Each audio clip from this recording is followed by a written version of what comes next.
और विंध्य प्रदेश में बागड़ी समाज अनुसूचित जाति की जो सूची थी उसमें शामिल नहीं थे। राष्ट्रपति आदेश 1950 की जो सूची जारी हुई उसमें सतना जिले के अंतर्गत बागड़ी जाति अनुसूचित जाति में नहीं थी। इसी को लेकर मैंने इनकी शिकायत की थी। और मध्य प्रदेश की नगरीय विकास राज्य मंत्री प्रतिमा बागड़ी के अनुसूचित जाति प्रमाण पत्र से जुड़ा मामला अब अहम चरण पर पहुंच गया है। राज्य स्तरीय छानबीन समिति ने उन्हें नोटिस जारी कर 6 जुलाई को अनुसूचित जाति विकास आयुक्त कार्यालय में मौजूद होकर अपना पक्ष रखने के लिए कहा है।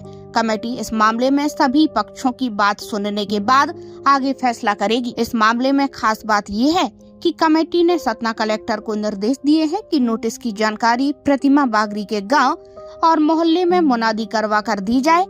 इसका मकसद ये है कि अगर वहां रहने वाले किसी व्यक्ति के पास उनकी जाति से जुड़े तथ्य, दस्तावेज या एविडेंस है तो वह भी समिति के सामने पेश कर सके। इससे इन्वेस्टिगेशन प्रोसेस को ज्यादा पारदर्शी बनाने की कोशिश की जा रही है। आपको बता दें कि पूरा विवाद प्रतिमा बागड़ी के सर्टिफिकेट को लेकर है और उन्होंने अनुसूचित जाति के प्रमाण पत्र के आधार पर सतना जिले की आरक्षित रेगांव विधानसभा सीट से चुनाव लड़ा था और जीत हासिल की थी। इसके बाद उन्हें राज्य सरकार में नगरीय विकास राज्य मंत्री बनाया गया। इस मामले को कांग्रेस अनुसूचित जाति विभाग के प्रदेश अध्यक्ष प्रदीप अहिरवार ने चुनौती दी है। उन्होंने हाई कोर्ट में याचिका दायर कर दावा किया कि प्रतिमा बागड़ी जिस बागड़ी समुदाय से आती है वह सतना क्षेत्र में अनुसूचित जाति की लिस्ट में शामिल नहीं है।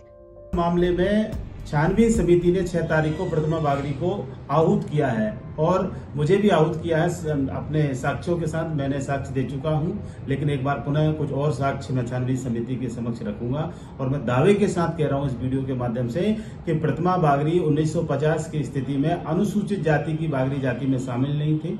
तत्कालीन विंध्य प्रदेश था और विंध्य प्रदेश में बागड़ी समाज अनुसूचित जाति की जो सूची थी उसमें शामिल नहीं थे। राष्ट्रपति आदेश 1950 की जो सूची जारी हुई उसमें सतना जिले के अंतर्गत बागड़ी जाति अनुसूचित जाति में नहीं थी। इसी को लेकर मैंने इनकी शिकायत की थी और मुझे पूरी उम्मीद है कि छानबीन समिति निर्णय करेगी। और मैं मोहन यादव जी से भी कहना चाहता हूँ कि यादव जी, आपकी सरकार में लगातार भू माफिया हो, आपके ऊपर भी आरोप लगे, रेत माफिया हो, वन माफिया हो, शिक्षा माफिया हो, नर्सिंग घोटाला हो और ये जाति प्रमाण पत्र बनवाने का जो लाखों की संख्या में फर्जी प्रमाण पत्र बनाकर जगह जगह जो लोग लाभ ले रहे हैं, कम से कम मध्य प्रदेश के अंदर 40,000 लोग ऐसे हैं जो फर्जी जाति प्रमाण पत्र बनाकर लाभ ले रहे हैं और छानबीन समिति उन्हें बचाने का काम करती है। छानबीन समिति के जो अधिकारी हैं एक मोटी रकम लेकर जांच को लंबित कर देते हैं और जो न्याय अनुसूचित जाति वर्ग के लोगों को मिलना चाहिए उससे अनुसूचित जाति वर्ग के लोग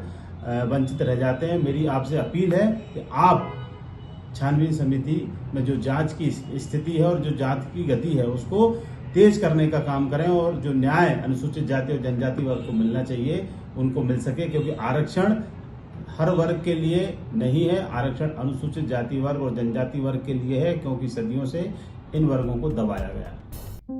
याचिका में ये भी कहा गया है कि उनका संबंध राजपूत या ठाकुर समुदाय से है, इसलिए एसटी सर्टिफिकेट के आधार पर चुनाव लड़ना और आरक्षित सीट से जीत हासिल करना नियमों के अनुरूप नहीं है। इस मामले में सुनवाई के दौरान हाई कोर्ट ने राज्य स्तरीय छानबीन समिति को जांच पूरे करने के निर्देश दिए हैं। अब समिति प्रतिमा बागड़ी, शिकायतकर्ता प्रदीप अहिरवार और अन्य इससे जुड़े पक्षों से दस्तावेज और एविडेंस लेकर पूरे मामले की जांच करेगी। इस जांच के बाद समिति अपनी रिपोर्ट तैयार करेगी।